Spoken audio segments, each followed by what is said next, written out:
kweli? Ni kweli kabisa.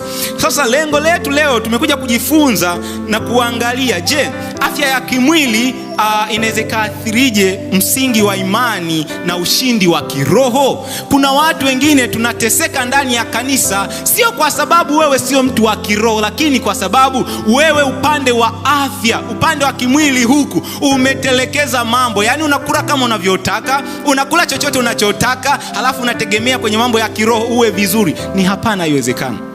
Hello? Kitabu cha Ellen G. White ni mashauri juu ya lishe na chakula kilisema kwamba ulaji mbaya ndiyo chanzo pia cha watu kushuka kiimani. Ulaji mbaya ndiyo chanzo pia cha watu hata kwenye ibada kupatwa na usingizi wa ajabu, kwa sababu akila chakula, sawa, kwanza atakula akiwa amechelewa.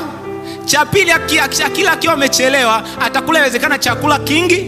Cha tatu, kiachana kula chakula kingi, atakula chakula kisichofaa siku ya Jumamosi ya maandalizi. Sasa mwili utafanya kazi ile usiku yote, tumbo litakuwa linafanya kazi ya kusaga kile chakula na linapambana. Endapo tumbo litazidiwa kufanya ile kazi, basi litaadhimu kukopa nguvu kutoka kwenye nini? Kwenye akili.